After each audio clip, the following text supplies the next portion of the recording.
अस्सलाम वालेकुम dear students. उम्मीद करता हूँ आप लोग खैर आफियत के साथ होंगे। बच्चे आज की इस पर्टिकुलर वीडियो के अंदर हम लोग सेकंड क्वार्टर टेस्ट इसके पार्ट 2 को इंशाल्लाह डिस्कस करेंगे।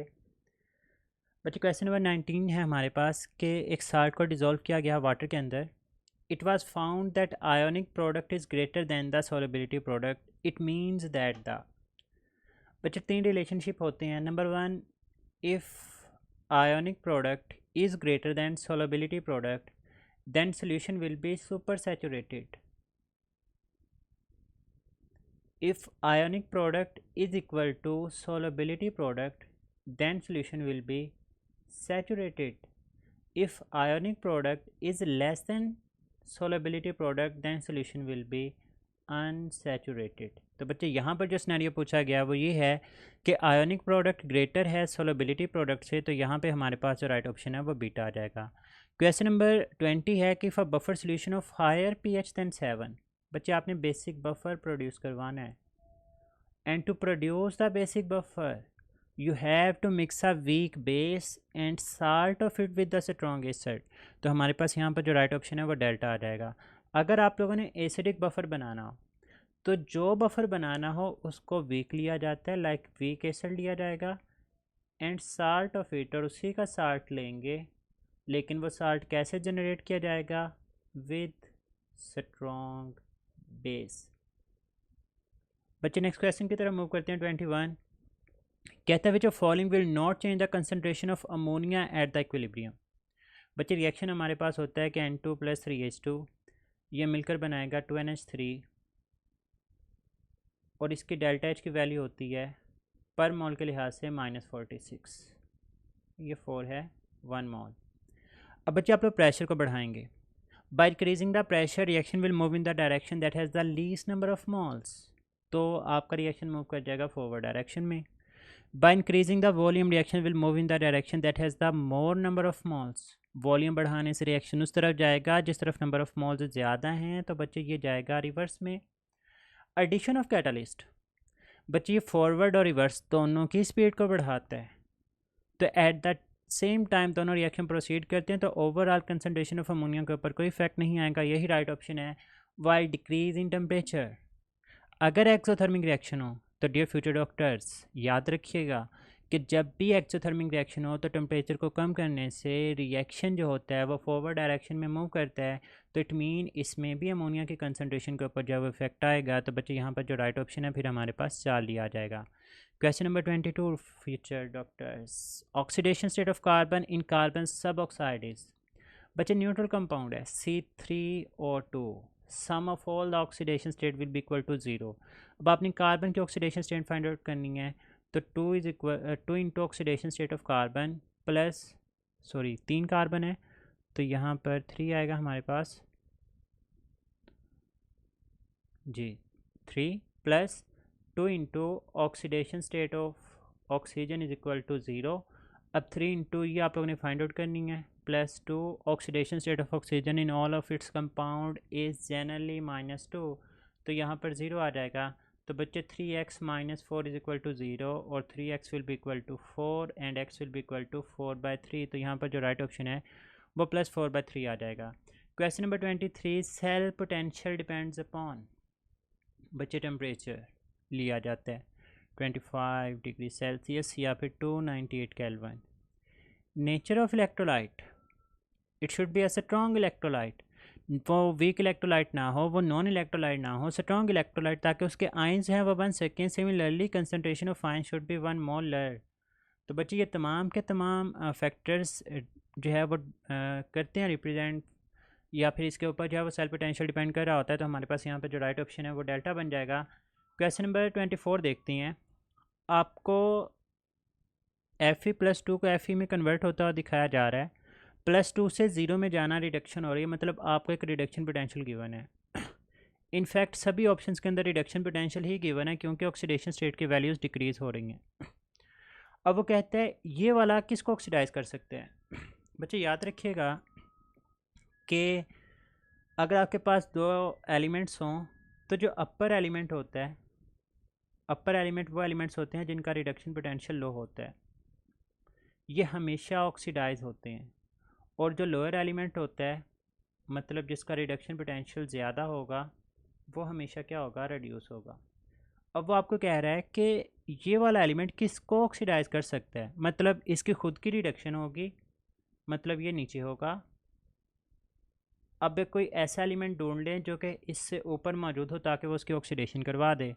अब अगर आप लोग ऑप्शन में से देखें तो -0.44 से कम वैल्यू कौन सी है, तो बच्चे अल्फ़ा ऑप्शन में ही तो गिवन है कि Zn+2 जिंक में कन्वर्ट हो रहा है और इसकी वैल्यू दी गई है -0.74 जो कि कम है एज़ कम्पेयर टू 0.44, क्योंकि नेगेटिव में जितनी वैल्यू बड़ी होगी हकीकत में वो छोटी होती है, जबकि वाकई वैल्यू इसको देखें यह है 0.1, -0.1 इससे नीचे।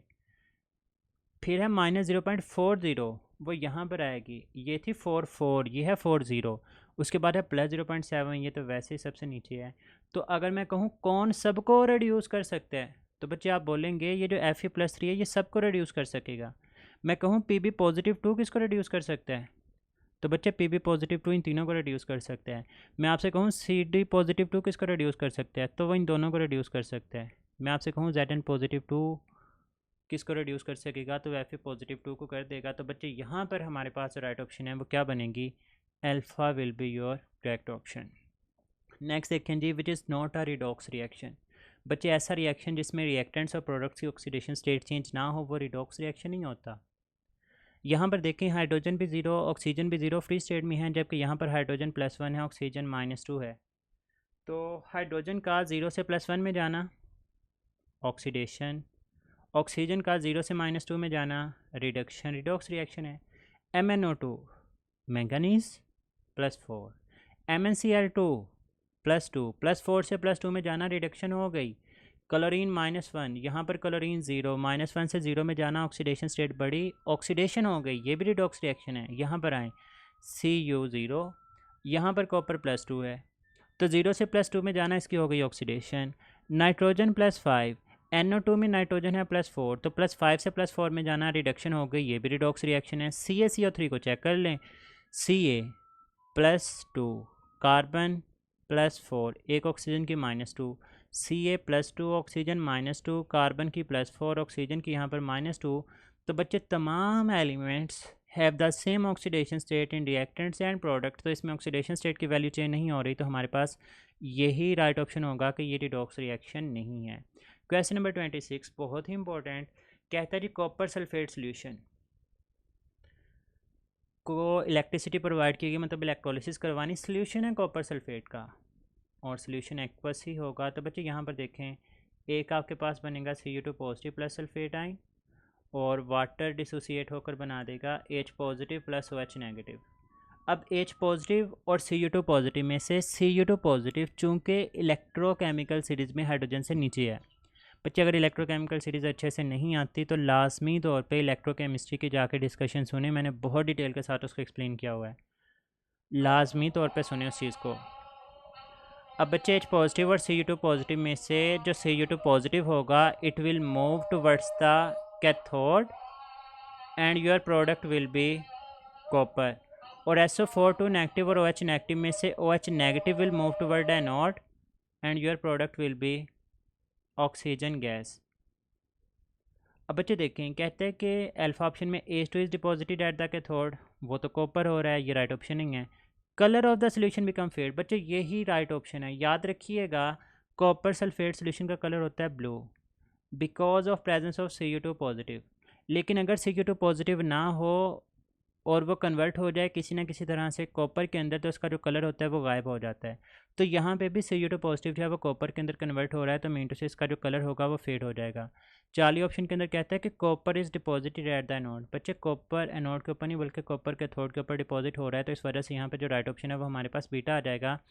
क्वेश्चन नंबर 27 है, कहते हैं कि which of the following is true in the case of zinc copper cell. अब बच्चे जिंक और कॉपर सेल में क्या होता है, जो जिंक है यहाँ पर होती है ऑक्सीडेशन और जो कॉपर वाला इलेक्ट्रोड होता है यहाँ पर होती है रिडक्शन।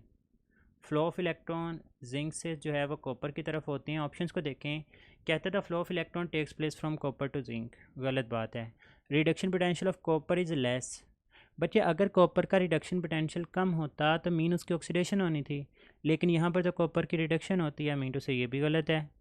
40 के ऊपर है जिंक एक्ट एज एनोड। बच्चे जिंक के ऊपर ऑक्सीडेशन हो रही है, mean to say it will act as an anode. और कॉपर की रिडक्शन हो रही है, mean it will act as a cathode. तो बच्चे यही आपकी राइट ऑप्शन है, all of these are correct, ये गलत है। 28 देखें, कहता है 4 statements are given below, the correct statement is. Oxidation state NO और N2O5 में फाइंड आउट करनी है बच्चे। बेसिकली NO ऑक्सीजन की -2, नाइट्रोजन की +2, तो यहाँ पर तो +5 है, ये तो निकल गई ऑप्शन। NO में +2 है, ये हो सकता है, ये भी हो सकता है। यहाँ पे कहता है NO की ऑक्सीडेशन स्टेट +1 है, इसको भी निकाल दें। N2O5 की अगर बात करें तो बच्चे एक ऑक्सीजन की -2, 5 की होगी -10।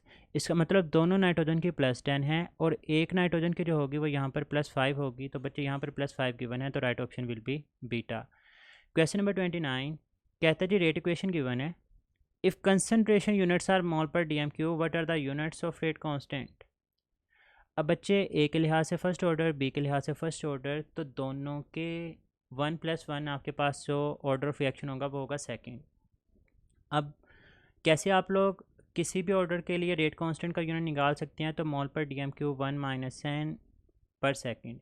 बच्चे n की जगह पर आप लोग पुट कर दें 2, तो 1 - 2 आ जाएगा -1, तो मोल -1 DM +3 और पर second will be your right option. तो बच्चे यहाँ पर आपको वो 40 ऑप्शन में नज़र आ रहा है। क्वेश्चन नंबर 30 की तरफ मूव करते हैं। ये भी यूनिट्स वाली वीडियो अगेन बता रहा हूँ, रिएक्शन काइनेटिक्स। बच्चे अगर आप लोग यही चाहते हैं ना कि आप लोग वन शॉट लेक्चर्स देखें, मतलब आप लोगों को 1 या 1.5 घंटे के अंदर पूरा यूनिट आप लोगों का कवर हो जाए, तो बच्चे जितनी भी मैंने डिस्कशंस करवाई हैं फिज़िकल केमिस्ट्री वाले यूनिट्स की, वो आप लोग सुन लें। आप लोगों को ईच एंड एवरी यूनिट इंशाल्लाह 90% I am damn sure about it कि आप लोगों के क्लियर होंगे। मैंने MCQs इस तरह से जनरेट की हैं कि यूनिट के अंदर मौजूद जो भी चीज़ें हैं ना वो मैक्सिमम तौर पर जो है वो कवर हो सकें गिवन MCQs के अंदर। नेक्स्ट देखें जी, कहता है the half life of a substance is 25 minute, then what will be the amount of substance left behind after 100 minute. बच्चे एक हाफ लाइफ है 25 मिनट्स, 100 मिनट के बाद कितनी हाफ लाइफ गुजर चुकी होंगी। अब एक हाफ लाइफ है 25 मिनट्स की, 100 हाफ लाइफ में 100 मिनट्स में कितनी हाफ लाइफ होंगी, क्रॉस मल्टीप्लाई करें, 25x × 100, x will be equal to 100/25, तो 4 मतलब 4 हाफ लाइफ गुजर चुकी हैं। बच्चे जब पहली हाफ लाइफ गुजरती है ना तो 50% डिकम्पोज हो जाता है, दूसरी हाफ लाइफ में से 50 में से मज़ीद आधा डिकम्पोज हो जाएगा, तीसरी हाफ लाइफ में से 25 में से आधा डिकम्पोज हो जाएगा, और चौथी हाफ लाइफ में से 12.5 से डिकम्पोज हो जाएगा। तो राइट ऑप्शन लेफ़्ट बिहाइंड होगा 6.25, और कितना डिकम्पोज हो चुका है that will be 93.75%। Question number 31 है, आपने रेट इक्वेशन बनानी है। बच्चे कैसी बनाई जाती है, इसके ऊपर भी एक सिर्फ इसी के ऊपर एक स्पेसिफिक वीडियो है, मैं आप लोगों को ऊपर भी दे रहा हूँ, ऊपर इसके ऊपर क्लिक करके आप लोग जो है वो वीडियो देख सकती हैं। बच्चे इसके लिए आपने क्या करना है कि एक की कंसंट्रेशन जो है वो यहाँ पर होनी चाहिए same, like wait a minute जी। अब y की कंसंट्रेशन है सेम, x 1 से 2 2 गुना इंक्रीज़ हो रहा है, रेट 0.25 से 0.50 ये भी 2 गुना इंक्रीज़ हो रहा है। बच्चे अगर कंसंट्रेशन को डबल करने से रेट भी डबल हो जाए तो ये फ़र्स्ट ऑर्डर होता है, तो x के लिहाज से फ़र्स्ट ऑर्डर है, बीटा ऑप्शन तो निकाल दें, बाकी कोई भी हो सकती है। आगे आएँ, अब ऐसी दो रिएक्शंस को चूज़ करें जिसमें x की कंसंट्रेशन जो है वो सेम हो और y की चेंज हो रही हो। तो बच्चे आप लोग 1 और 3 को देखें, इसमें x सेम है जबकि y 1 से 2 हो रहा है, और इसमें रेट 0.25 से 0.25 सेम ही है, मतलब कंसंट्रेशन बढ़ाई भी लेकिन रेट चेंज नहीं हुआ। तो बच्चे कंसंट्रेशन बढ़ाने से रेट चेंज ना हो तो वो ज़ीरो ऑर्डर होता है, तो मीन टू से आप लोगों के पास यहाँ पे राइट ऑप्शन जो है वो 40 आ जाएगा। क्वेश्चन नंबर 32 के what is the order of reaction for the hydrolysis of Easter. बच्चे हाइड्रोलिसिस कोई भी हो उसमें वाटर इस्तेमाल होगा बीइंग इन लार्ज अमाउंट, उसके ऊपर रेट ऑफ रिएक्शन डिपेंड नहीं करेगा, आप लोग इसको बोलेंगे that is the pseudo first order reaction. Next question की तरफ चलते हैं, कहते हैं जी the rate of reaction is 0.5 by increasing the temperature from 20 to 60, expected rate of reaction at 60 degree. बच्चे हर 10 डिग्री सेल्सियस के लिए रेट ऑफ रिएक्शन हो जाता है 2 गुना इंक्रीज़। जब आप लोग 20 से 30 करेंगे 30 से 40 करेंगे, 40 से 50 करेंगे और 50 से 60 करेंगे। तो 2 टाइम यहाँ पे इंक्रीज़ हुआ, 2 यहाँ पे, 2 यहाँ पे और 2 यहाँ पे, mean to say 2 raise to power 4 16 time rate increase होगा। पहले कितना है 0.5, कितने टाइम इंक्रीज़ हुआ 16 टाइम, तो 16 मल्टीप्लाइड बाय 0.5 8.0 आ जाएगा। तो बच्चे यहाँ पर जो राइट ऑप्शन है वो हमारे पास अल्फ़ा आ जाएगी। Question number 34, in a light dependent chemical reaction what happens when intensity of light is increased. बच्चे जब इंटेंसिटी ऑफ लाइट को आप लोग इंक्रीज़ करते हैं तो जो रेट ऑफ रिएक्शन होगा वो भी इंक्रीज़ हो जाएगा, डायरेक्टली रिलेट करेगा इसके साथ। क्वेश्चन नंबर 35 है हमारे पास, can which of the following reaction activated complex has a greater energy as compare to products. बच्चे एंडो और एक्सो के रिएक्शंस अगर देखें, ये मैंने आप लोगों के सामने लिखा है endo reaction, this one is reactant, product, activated complex, ये मैं आप लोगों के सामने ड्रा कर रहा हूँ। एक्सोथर्मिक रिएक्शन रिएक्टेंट है, एक्टिवेटेड कॉम्प्लेक्स है और प्रोडक्ट है। बच्चे देखें, इन केस ऑफ एंडोथर्मिक रिएक्शन भी एक्टिवेटेड कॉम्प्लेक्स की एनर्जी दोनों से ज़्यादा है, इन केस ऑफ एक्सोथर्मिक भी जो है वो एक्टिवेशन एनर्जी जो है वो potential energy of activated complex जो है वो ज़्यादा है। तो mean both A and B यहाँ पर राइट ऑप्शन होगा। एंडो के केस में जो ट्रेंड बनता है that is activated complex greater than products greater than reactants, और in case of exothermic reaction activated complex greater than reactant greater than products.